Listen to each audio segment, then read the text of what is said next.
we're joined by Atul Singh, founder and editor-in-chief of US-based Fair Observer. Atul Singh, welcome back. Let's decode everything that we've seen so far. And let's do this step by step, starting with the ceremonial welcome that we saw on the South Lawns of the White House for Prime Minister Narendra Modi. Clearly, the Biden administration has rolled out the red carpet. President Biden said that these are two great nations, two great friends, two great powers, and the India-US relationship is going to be a defining partnership of the 21st century. And we heard Prime Minister Modi saying that the honor that he has received, the ceremonial welcome he's got, that is really an honor and a matter of pride for 140 crore Indians. He also referred to how the gates of the White House had been opened to members of the Indian American community. What did you make of that? That's a jolly good thing. I said in my previous appearance here that Indo-US relations have been on the right track, have been what BBC calls turbocharged by President Joe Biden and Prime Minister Narendra Modi. And that is all true. But it is years of work in the making, and it is a number of trends that have led to this development, and a lot of unsung heroes who have helped it happen, both on the Indian side and on the American side. So what you're seeing today is more like a marriage ceremony, but there's a lot of work before that ceremony and a lot of work afterwards. Absolutely. This visit has been defined by a lot of path-breaking deals that have been struck in the area of defense and technology cooperation. For example, Absolutely. A lot is being said about the GE F414 fighter jet engine deal because it comes with transfer of technology. It's the first in this relationship. The US has never before shared such technology with a non-ally. In fact, its refusal to share any technology with India was an irritant in this relationship for a very long time. Now we are told that the US is sharing its crown jewel with India, and all sorts of terms, trailblazing, game-changing, are being used to describe this deal. Is that your view as well? I think it's the first step. So remember, back in the 1950s, we opted for socialism. Jawaharlal Nehru was very impressed by the Soviet Union. 5-year plans came into the country, and we opted partly for Soviet and then Russian defense technology and defense and weaponry because they gave us transfer of technology. That's why 45% of our, shall we say, supplies still come from Russia. The US has always, because of its legal regime, because of its intellectual property laws, because of the very nature of its defense industry, been particularly proprietary about technology. Having said that, because Indians have been particularly insistent on transfer of technology, because that is what they get from the Russians and, of course, also from the French and also from the Israelis, the top 3 defense suppliers of the country. So because the Indians have been insistent, the Americans have finally acceded to this request. Last year, I was with retired CIA officer Glenn Carl and a Republican who ran for Congress, Christopher Roper in India. And almost every general, almost every diplomat, almost everybody in the Indian contingent said that, guys, you've got to transfer technology. And it seems that the Americans have not just listened, but acted upon it. And this could be the start of the US becoming the top defense supplier in India. Perhaps the Prime Minister is right that not even the sky is the limit for this relationship. Not even the sky is the limit. Now, for a long time, it's been said that the US has been wanting to wean India of its dependence on Russia for weapon supplies. Number one, do you think the US has taken a step forward in that direction? And number two, even though, of course, India maintains that it is not going to compromise on its strategic autonomy, do you see some sort of a shift happening now with this new phase of the India-US relationship taking shape? Okay, let's address both 1 and 2. The US has not just taken a step, it has taken a giant step. And I gave credit to Admiral Mike Baker, who's the defense attaché here in New Delhi. And it is people like him, in particular, who pushed for this. And not just him alone, of course. It's taken a big team. But that team in the US has been insistent that, look, given the nature of the beast, we will have to do co-development. We'll probably have to develop fifth generation, sixth generation fighter jets. We'll have to do something to bring India on side in certain circles in Washington. And remember, in Washington, it's not just one circle. There are cold warriors who are still enamored of Pakistan. There are people who are on the woke side of history who do not particularly fancy India under the Bharatiya Janata Party. So there are many, many, many constituencies within the Washington, D.C. establishment. Having said that, the group that believes that India is a democratic power, is a rising power with a large middle class, as a counterweight to China, with a role in the Indo-Pacific, has won the day. And they've taken a giant step forward with, of course, the transfer of the US jet engine technology, something India craves. Now, India has also taken a giant step forward. India has bought $3 billion of battle-tested MQ-9B Predator drones from General Atomics. And mind you, the CEO is a friend of mine called Vivek Lal, who's a fantastic chap. He's a great CEO, a classic example of an Indian success story. And under his leadership, General Atomics has gone places. And General Atomics has sold that to India, and by buying a more expensive piece of kit than it is used to. Remember, India is still a poor country. And India is a country which tends to look for things, therefore, that are cheaper. And it wants, therefore, for defense technology to come to India, because eventually the goal that India has is to make in India, because it's a hell of a lot cheaper than manufacturing in the US, which is highly inflated. So India has bought it. India has taken a step forward, but in the long run, and even in the medium run, it's India's strategic imperative to up its technological game, to actually ideally be a base for manufacturing for US companies, including in the drone space or the jet engine space, or in all sorts of ships and submarines and yada yada. So India cannot give up on that strategic imperative.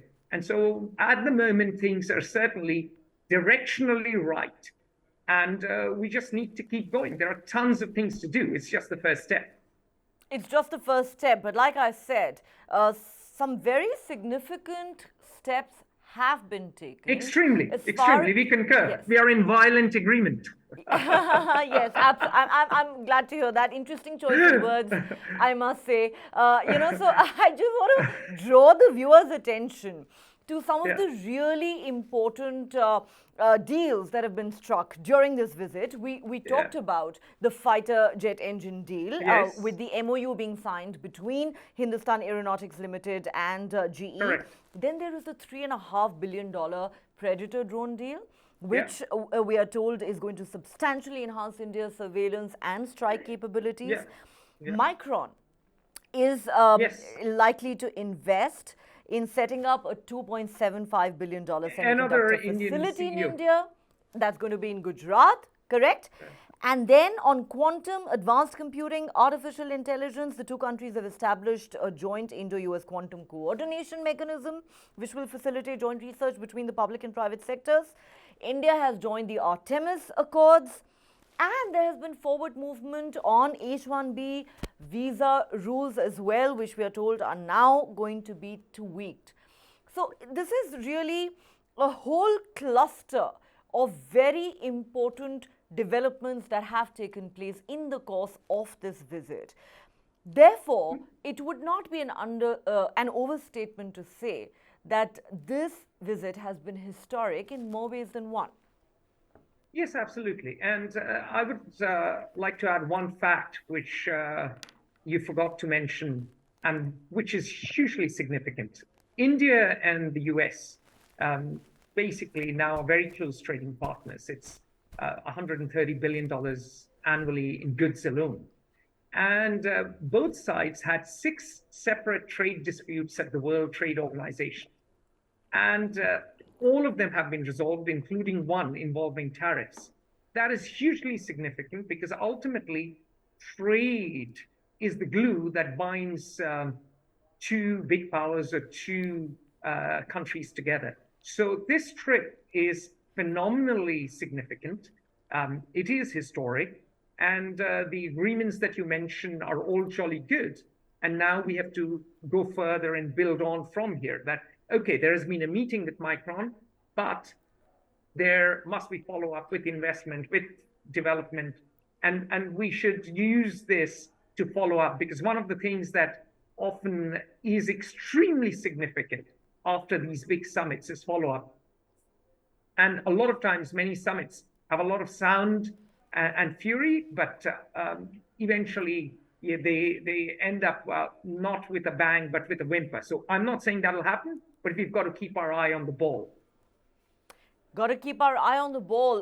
What other changes do you expect on the visa front? You know, we've talked about how the endless visa delays have been a huge irritant in the India-US relationship, you know, in the last few years, post the pandemic.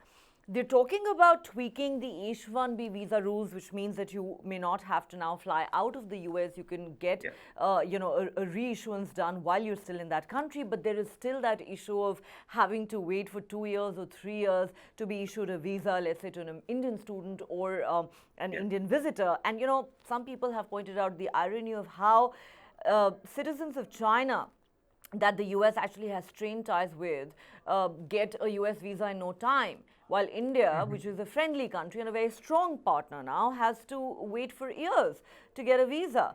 Do you see that changing following this meeting between President Biden and Prime Minister Narendra Modi? Because clearly this is a very important issue to Indians. So I think, remember, immigration is a thorny domestic matter for the US. And the Chinese are not getting visas as easily as before. Many of them are being rejected. In fact, when it comes to science and technology, particularly, I have friends who run advanced labs. They are not exactly admitting Chinese students as they did in the past. I cannot name them, but I'll leave it at that. So when it comes to Indians, we already are being favored a lot more than meets the eye. But because when it comes to immigration law, the matter has to go through Congress, and because there is a limit to what the executive can do unilaterally, of course, they can improve wait times, they can speed track process. I think that is where bureaucracy is not just an Indian problem, it is also a US problem, and domestic politics is a problem in both countries. So I would say that when it comes to visa expectations of the Indians, I will suggest that they should temper them, because progress will be slow. It will happen, of course, don't get me wrong, but it will be slower than what Indians expect. Okay, it'll be slower than what the Indians might expect. Now, you know, I would like to have your thoughts on something else that came up. Yes. We've all seen that in an interview to CNN, former US President Barack Obama said, and I quote, "If I had a conversation with Prime Minister Modi, I would argue that if you do not protect the rights of minorities in India, there's a strong possibility that at some point India starts pulling apart. If President Biden meets with Prime Minister Modi, then the protection of the Muslim minority in a majority Hindu India is something worth mentioning." Now, at a press conference following the bilateral talks, Prime Minister Modi was asked by a journalist what India will do to improve the rights of religious minorities, and the Prime Minister said democracy is in our spirit, it's in our blood, we live and breathe democracy, it's in our constitution, and when we live and breathe democracy, there is no question of discrimination. What do you make of how this issue has been handled by the two sides? All right, so I love Barack Obama for many reasons. He's charismatic, he's eloquent, I have read his books. I followed him since he was a young senator, even before actually, when he was running for the Senate. And in fact, as Charles Chase, my very dear friend from Nagaland, can attest, when he visited me in London, I showed him a video of this young senator, and he said he'll be president. So I am one of those people who has admired Barack Obama. But having said that, he's human. He too has clay feet. He's as fallible as any of us. And on the minorities question, he's plain and simply wrong. Barack Obama is wrong. And he's wrong because he consumes the New York Times and he consumes the ideological American media. And when it comes to minorities, even today, a Muslim man can marry 4 times. I don't think that's the case in the US. So we have Muslim personal law, we have legal protections for minorities. Yes, the rhetoric has been somewhat heated, but the rhetoric has been heated in America too. In fact, more so in the US post the war on terror than here. So it's a little rich for the Americans to talk about Indian democracy and protection for minorities. Lest Americans forget, we had ethnic cleansing in Kashmir, where Hindu Pandits were chased out. We've not had ethnic cleansing in India of any Muslim, any Buddhist, any Sikh, any, or I should say, actually any other minority group. There have been stray incidents. We have 1.4 billion people. There has been ethnic cleansing of non-Muslim minorities in Afghanistan, of non-Muslim ethnic minorities in Pakistan, of non-ethnic Muslim minorities even in Bangladesh, which is why India brought in the CAA, the Citizenship Amendment Act, which is the Indian counterpart to the Lautenberg Amendment, which the US brought itself. So when it comes to Barack Obama's rhetoric, and his thoughts and his opinions, I would say that they are misplaced. They are an example of the Democratic Party moralizing to the rest of the world, which is why many diplomats from not just India, but say European powers and Asian powers say it's easier to deal with the Republicans because unlike the Democrats, they don't preach. So I would just submit to Barack Obama that he listened to Madonna, Papa don't preach. And that should suffice. Having said that, I would say Joe Biden has been much more mature than Barack Obama. He has followed the realist approach, the realpolitik approach to foreign relations. He understands that the interests of US and India align. And as I said last time, what determines relations between two countries are interests, and interests. So all this talk about India having to be lovey-dovey towards its minorities, well, that's for us to sort out. That's for our democratic process to sort out. I would just say that the Americans can sort out their own relationships with African Americans and with other minorities and with the current woke extremists. And if they can handle both the extremists who want to ban abortion and the wokeists or the totalitarian woke left of the US, which wants transgender athletes to compete with women, then, both of us will be better places on the planet. But there's no need for the Americans to preach to us, and there is no need for us to preach to the Americans. Okay, interesting. Strong views there, clearly. Let me ask you this. No, I just believe that in international relations and foreign policy, we all are adults. We all live in glass houses. So it's best we look at the mirror and we don't point fingers at each other. All right. Look into the mirror and don't point fingers at each other. What did you make of the Prime Minister's address to the US Congress? I want to talk about that now. The moment was historic in multiple ways. He's become the only Indian leader to have delivered an address to a joint session of the US Congress twice. He's now in the league of Winston Churchill and Nelson Mandela. I'm not sure if you're a fan of Winston Churchill, but I'm just putting some facts out there. He was a brilliant man. He was a product of his time. I actually do admire Churchill. I've been accused of being Churchillian myself. So that doesn't mean I condone what he did during the Bengal famine. All right. So, that address, Prime Minister's address to the US Congress was very interesting. He spoke with a lot of pride about the accomplishments of the Indian American community. He referred to Kamala Harris, saying, we are very proud of this woman sitting right behind me, now the Vice President of the United States. And the Prime Minister receiving multiple standing ovations.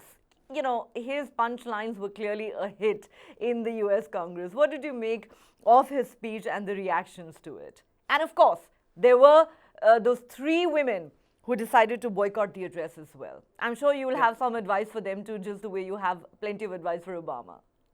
No, I think three women should have attended the event, and I think the speech did the job. And I think that the success of Indian Americans is a matter of great pride for a lot of Indians back home, and the Prime Minister reflected that. And that's that. All right. So there was the ceremonial welcome, there were the bilateral talks, Yeah, there was the press conference, there was the yeah, address to the US Congress, and then there was the state dinner where they yeah, raised a toast to the India US friendship. yeah, And the who's who of American chatterati and corporate America yeah. were in attendance. I mean, what does that really say about, let's say, India's growing global stature, not to mention the fact that this is a state visit and it's only the third time that President Biden in his term as president is actually hosting somebody, as a state visitor. Earlier it was the French president and the South Korean president. So, Neha, let's take a step back, take a deep breath. Uh, all that you're saying is true, and it's like a marriage ceremony. It was a grand ceremony. It was great. I'm delighted. But I'm not someone who is particularly besotted by ceremonies. I look at the meat on the bones, to use an American metaphor. And this is all very good. This is all great. But this is what America does well. Remember that it has had such visits for the French, who are an important but difficult ally for Americans, and of course for the South Koreans, who are critical when it comes to tackling China. And also the South Koreans are important for lots of things like ships, semiconductors, you name it. So both the other countries are strategic partners. Americans have rolled out the red carpet for the Indians because, or rather for the Indian Prime Minister, who represents 1.4 billion Indians, because India is strategically important. America's biggest competitor in this new Cold War is China.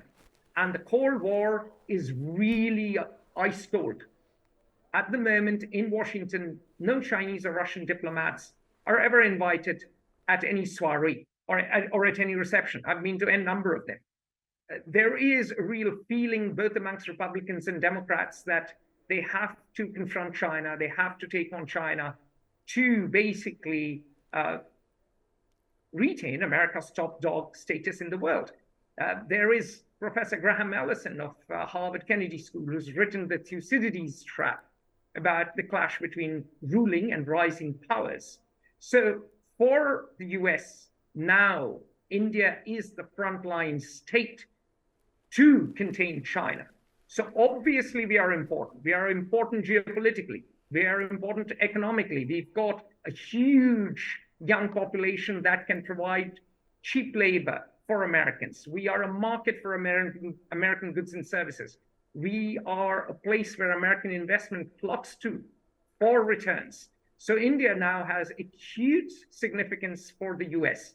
And as I said, for me, it is these things that matter much more than the ceremonies. The ceremony is just a reflection of these deeper subterranean tectonic shifts that are occurring between the two countries.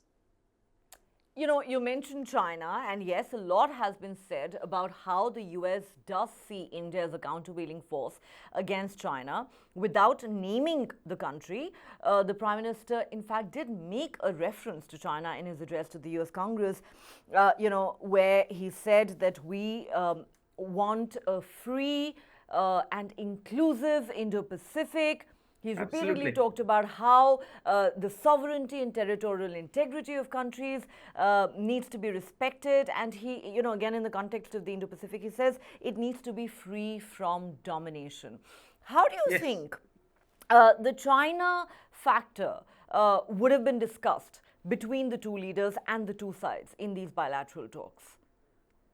Well, remember that the Indian position on China is slightly different to the US position on China. Both these countries are worried about the rise of China. Both these countries have reason to fear China for sometimes similar factors, sometimes different factors. For the US, the Chinese have come in a big way into the global economy. They have deindustrialized the US.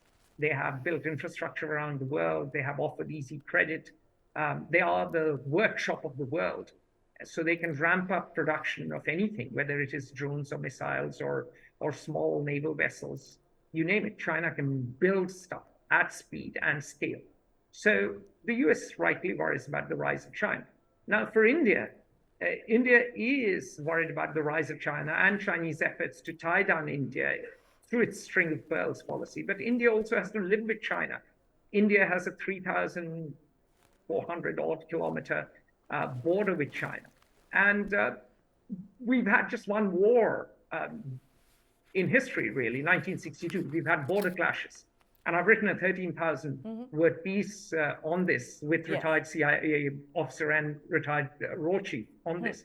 But the point is that for India, we have to basically keep our strategic autonomy vis-a-vis the US, because we can't completely go all out against China in the same way. Absolutely. And neither can the US. But I think the discussions would have reflected this tension, because both are concerned with the rise of China, but India is also concerned with balancing the two powers and not triggering conflict on its long land border. Absolutely, because it is, after all, India that shares a border with China and not the United States.